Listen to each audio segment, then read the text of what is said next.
Welcome back to another episode of The War Room. I'm your host, Warfi2896, and today we'll be covering the most recent regionals that took place on October 19th and hosted by the Booster Box. First off, I just want to apologize for not covering the Ultimate Cup from last week. I was still not feeling too hot, so I just decided to take a break. So let's get right into things. Here we can see the top 16 breakdown from the most recent regionals. So we have 3 Imperialdramons, 3 AncientGarurumons, 2 Fenriloogamons, with one of them winning the whole thing, 2 DexDorugoramons, 1 black, 1 purple, 2 Magnamon X, 1 Mirage, 1 7th grade Demon Lords, 1 Leviamon, and 1 deck titled as AncientGarurumon on the Eggman website, but I think we could probably find it a better name. So just looking at this overall chart, we can see that purple really came to play with 2 Fenriloogamons, 2 decks, the Leviamon, the 7th grade Demon Lords, and the first 3 decks being 2 Fenrirs and a purple base DexDorugoramon. BT17 Lugamon is here to play. So I think what we can infer from here is this format is still not solved, which is pretty exciting to be honest, because this is basically the last major event in this format before we go to 2.0, and the fact that the format hasn't gone stale, that it's still evolving, that different things are still coming out on top is really exciting. And if we look at the breakdown here, Imperialdramon is considered to be the big boogeyman. On the Eggman website you can see that 62 players bought Imperialdramon, being the largest chunk of the pie, and a lot of decks are either playing to beat Imperialdramon or are Imperialdramon. And if you look at the top 3 decks here, DexDorugoramon and Fenriloogamon, they both have a pretty good matchup into Imperialdramon. Dex is good at answering partition with collision and also de-digivolve and also popping the tamers, and Fenriloogamon is able to pop multiple bodies and outrush Imperialdramon in certain cases and just OTK for game. And some other decks here also designed to counter Imperialdramon and other blue decks are Leviamon, which more or less farms Imperialdramon, and also 7th grade Demon Lords to an extent, does pretty well against blue, in particular Mirage. And this 7th grade Demon Lords in particular has a very spicy tech splash in to counter AncientGarurumon. So I'm looking forward to covering all of this today. As always, I want to say congratulations to everyone who got top 16. Unfortunately, due to the interest of time, I'm not going to be covering every single deck. I will be talking about the decks that I feel have done something new and unique to the format. Let's start off by talking about the first place Lugamon list. For the most part, it looks like a standard list. However, there are some inclusions here that are pretty unique, such as the inclusion of the Mist Memory Boost and the Calling from Darkness. So the Calling from Darkness makes sense because you want to grab some pieces back from your trash. Sometimes you're forced to mill or pitch something that you'd rather have in your hand. And the Mist Memory Boost is really good because it is able to trash things, and unlike the purple Memory Boost that can whiff on your Kazujimon, you maybe get lucky and either mill out your Kazujimon and put it in trash, which is where you want it, or you'll draw it and you just pitch it off later with a different effect.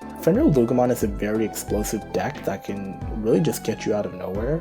Having a memory boost setup is really helpful for that because it can help extend your plays, especially if you want to do something crazy like go into a second Fenrir like Lugamon Tekumi in the same turn, which can be enabled by cards such as the Skull Bluchimon and the Demon Wolf of the 9 Castles. Congratulations to you, Popcorn Possums, and a little fun fact, I was actually his round 1 opponent, and he really showed me how this deck fares against Imperialdramon, and oh boy did he steamroll me. So yeah, congratulations to you. Immediately following that, I want to talk about the other Fenriloogamon player as well who got 3rd place, Wolf Brigade. So congratulations to you on your 3rd place finish, and this is a very interesting list because they have foregone the Dorugamon DexDorugoramon package for the Lugarmon packages from BT15 and BT14. Again, funnily enough, this was another one of my opponents that I lost to in round 6 I believe. He really showed me the power of the Lugarmon, specifically BT14. It really helps extend plays when you're doing stuff like playing off bodies with a Soul Lugar or playing your AEGs at the end of your turn. In our game 3, I thought I put him in a pretty compromising position. I put him under the Imperialdramon lock so he can't unsuspend, and I also set up 2 dragon modes. However, he was able to play around that quite immaculately and went into 3 Takamikazuchis in the same turn and killed me from 5 security, which is pretty insane. And I think a big part of that is the Lugarmon and Lugamon ability to gain memory whenever you play an SOC.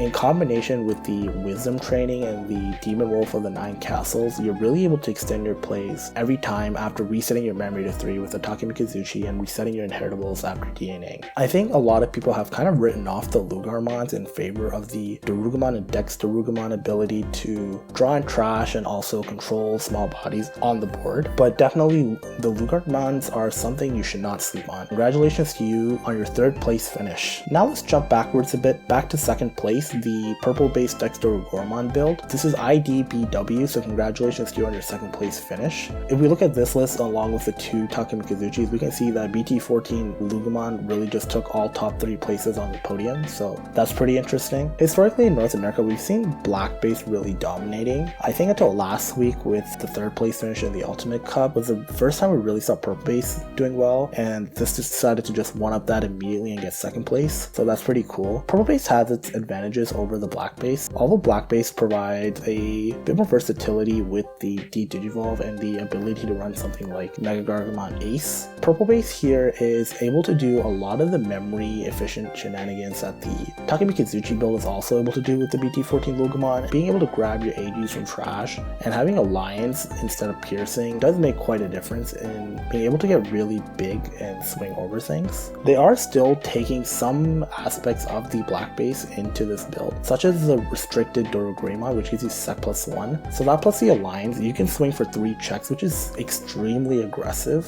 And you can also see the Yuji here, which was a tech first really introduced to North America by Ben, I believe. And it's really nice to tuck in your X antibodies and just give whatever inherit you're missing or whatever name you're missing under your source. So that's really good. And as a secondary level 5, they have the Lugarmon here. So I actually saw the deck profile video on this that the player posted, and they talk about how Lugarmon is a pretty cool tech because you can use it to delete itself, and if you're able to keep turn with the analog use or the BT14Lugamon getting a memory back, you can actually proc all of your level 6 abilities to unsuspend when a Digimon is deleted. So that can give you the unsuspend and 1 extra swing that you can use to close out the game. DexDorugoramon, both the black and purple bases, seem to show a lot of versatility, and the ability to not only control the board but also aggressively swing for game is pretty powerful. So this is definitely a deck I would not sleep on. However, I do believe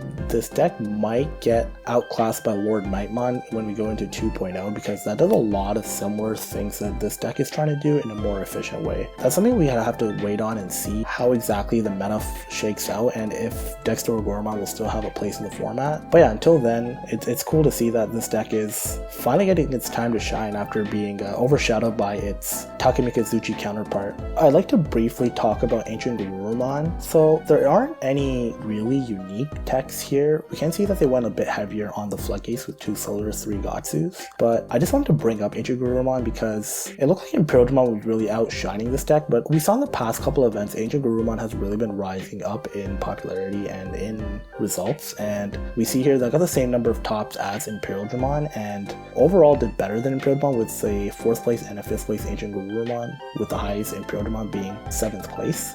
And we can see that again, red and blue base are more or less doing equally well. 4th place was red base, 5th place was blue base, and the 3rd AncientGarurumon was also red base. This is a very versatile deck. It's a pretty lean package, just the Koji's, Ancient Guru, Global Kendo, so you can really build the rest of the deck how you really want. Over here you can see that there's a lot of different options are being utilized in the deck, and yeah, so this is a very versatile deck, and curious to see how this deck does going forward into 2.0, because you will be getting new support with the new dual tamer, Takuya and Koji, and also with the new Lobomon and other tools intended to support the deck. So yeah, congratulations to you on your 4th place finish. We have our 6th place MirageGaogamon list here. So again, this seems like a pretty standard list. They've leaned completely into the Otamamon as a floodgate, which is interesting to me. I really thought that we'd see more Madoki Betamons going forward, especially after seeing the Galaxy Loop deck top the Ultimate Cup, but I guess they just decided that the cost reduction floodgate was better to help their problem matchups such as 7th grade Demon Lords. It's interesting that Mirage players have just opted to go just 1 level 6 in the BT11 Mirage. I really thought they would play something like the Hexablow or AncientGarurumon to supplement this, or even the old BT13 Mirage, but no, it just seems like BT11 Mirage is enough for the deck. This is really interesting because they also play 4 level 7s, so 4 level 6s, 4 level 7s is very interesting. The Imperialdramon Paladin mode ace is really cool, but I am curious to see how much it comes up, because although BT11 Mirage is a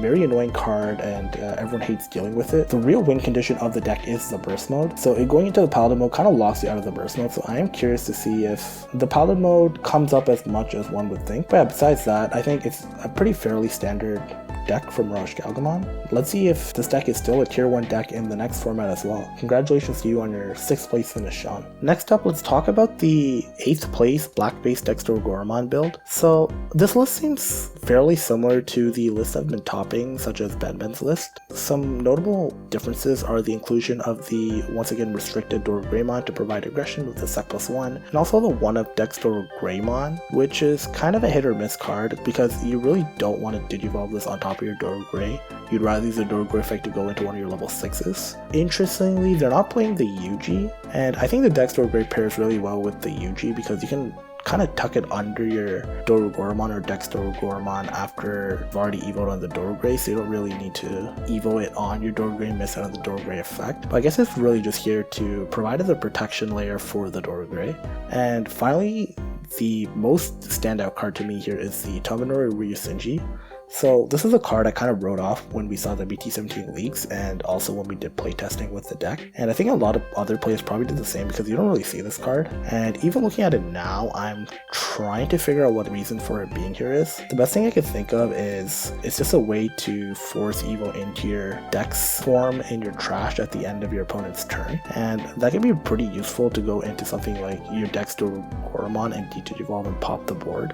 But yeah, besides that, if you happen to be watching this, Benny Maru, I would love your insight into what your thought process behind putting this card in, and if there are any like specific scenarios that this came up in. But yeah, besides that, congratulations to you, and again, this is a very versatile deck, be it purple or black base. So I'm glad to really see that players are able to use this deck to its fullest. When we look at our 9th place Magnamon X list, you can see a card immediately stand out, and that's the 4 of AncientGarurumon. And honestly, this package makes a lot of sense. If you look at the bottom here, we can see that the Davis Ken Tamer is here, and you may be wondering what this is doing in a deck where you're not DNA Digivolving. And what I'm able to deduce from this is the intended play seems to be play a Vmon, Digivolve it into the Promo Lobo, and Digivolve into an Ancient-Garurumon, bounce the body, bounce the security, trigger the Magnamon X effect, which is pretty neat. And it's going to die at the end of the turn anyways and just play one of your other tamers. So I don't really care about the Vmon coming back to your hand at the end of your opponent's turn. I do wonder though if something like a draw egg might have been better than a DP egg, just to force the Ancient-Garurumon effect to go off just in case your opponent doesn't have a body on the board to bounce. But besides that, this is a very cool idea, and I'm glad to see that it did as well as it did. So yeah, congratulations to you on your 9th place finish on a very unique build of the deck. Next up we have our 11th place 7th grade Demon Lords. This is a pretty unique list compared to other lists I have topped previously. First of all, we see the Barbamon, which is a card that a lot of people have written off as the worst of the 7th grade Demon Lords and not really worth its inclusion in the deck. However, it kind of makes sense when you see it next to the Lilithmon X Antibody and the Raremons. So I guess the point is to recycle your Raremons and pitch and draw cards, and this seems to be your primary cycle engine of the deck, since if not playing the Digimon Emperors that Demon Lords usually plays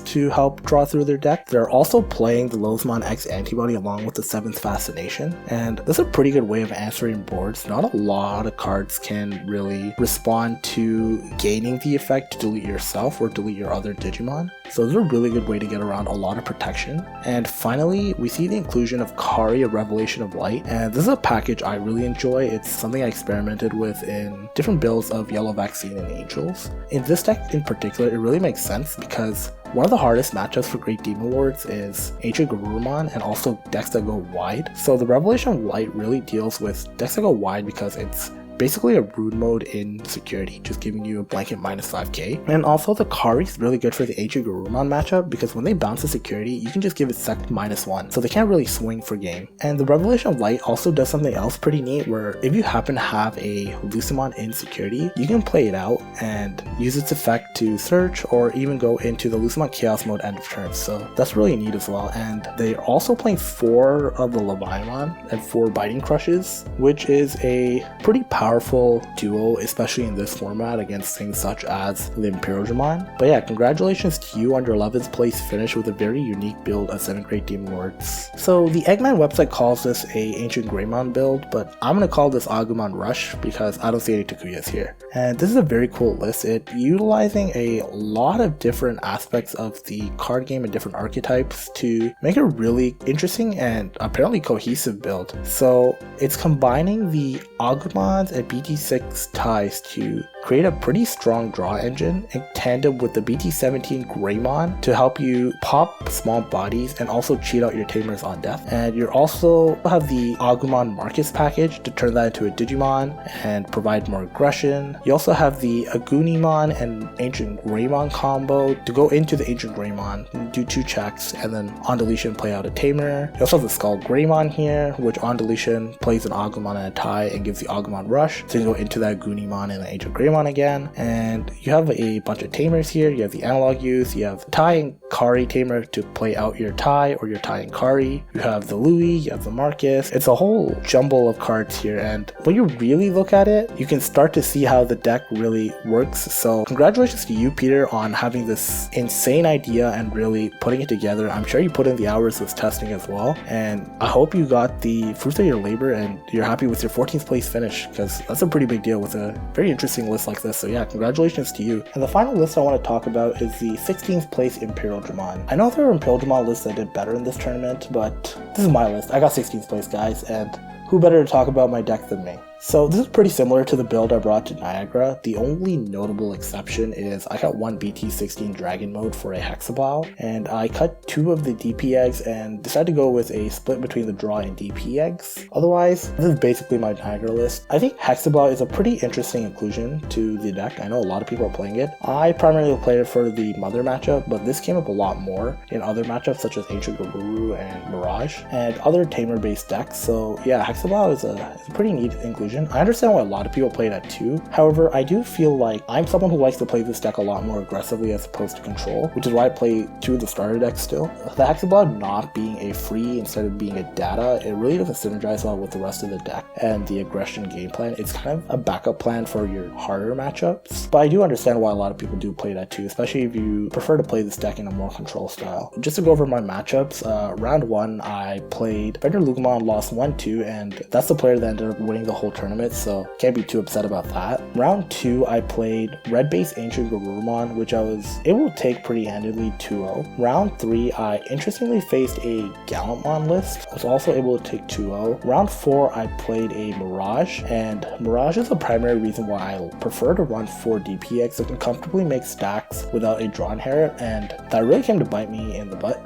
because I kept opening the draw egg. However, I was able to control the board to a pretty effective state where I was able to take it. I did get saved by my security at one point with a Hammer Spark in there. Shout out to you, Hammer Spark. Please Bandai Unlimited. It's a fair card. Jokes aside, yeah, that's a bit of a 50-50 matchup. Round 5, I got the misfortune of getting paired up with our own Demon Reaper. That was a close match. He was playing Red Hybrid. He was able to get big, tall stacks, which was a really smart way of playing around the Imperialdramon Fire Mode Ace. However, I was able to control his board and take it overall with a 2-1 victory. But unfortunately, round 6, I got paired up with the 3rd place Fenriloogamon Takemikazuchi player, and I thought I had it in winning position game 3. However, the triple Takemikazuchis in one turn just came out of nowhere and really got me. Round 7, I got paired up with the Diaboromon deck, which is kind of a pretty tough matchup for Imperialdramon with their effects to spawn out tokens and develop and pop bodies whenever I play a rookie or a level 4 with my tamer or partition. So that was a bit of a tricky matchup to play. Game 1 I actually decked myself out, but luckily I was able to win on my last turn there. And game 2, unfortunately for my opponent, they didn't see any of their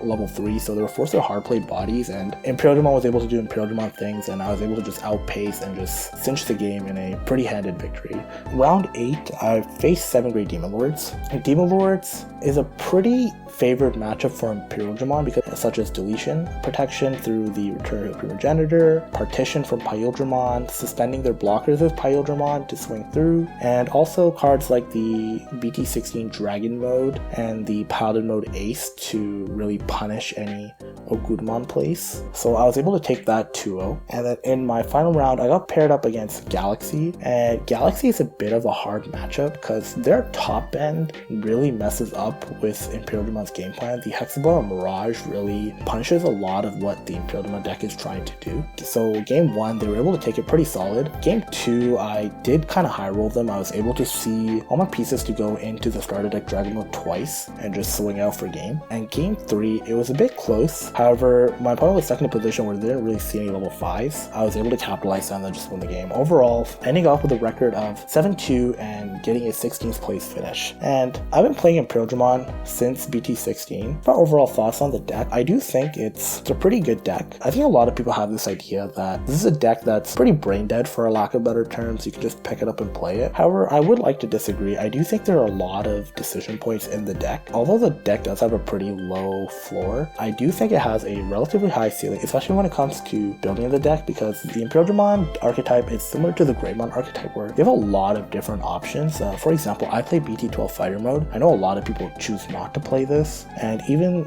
in stuff like your level 4 lineup ratios and your level 7 ratios, your level 3 ratios, there are really a lot of decision points to be made, and the small deck building choices you make can also have a large impact on how you're going to end up playing the game when you're in a 9-round tournament like this. And my thoughts on the deck going forward into the next format, I do think that Imperialdramon is going to have a few tough matchups coming up, especially stuff like the Lord Knightmon and the Lucamon decks. Lucamon being able to force recovery and just keep itself out of lethal range from Imperialdramon and also controlling the board, and also the Lord Magnamon X with the ability to collision and force collision on itself as well, and also the ability to prevent Digimon from digivolving, so it can't go into her aces. But I am curious to see how Imperialdramon will perform in the upcoming format. But overall, I am pretty happy with the deck. I'm looking forward to the next format. So yeah, that's my coverage on the October 19th Booster Box Regionals. Overall, let us know in the comments what you guys thought about the BT17 EX7 format. Did you guys have fun? Are you guys sick of seeing all the blue decks top? If you are, congrats, now we have purple decks topping. And let us know what decks you're excited to play and see top in the 2.0 format. Until then, it's Warfight286 signing off.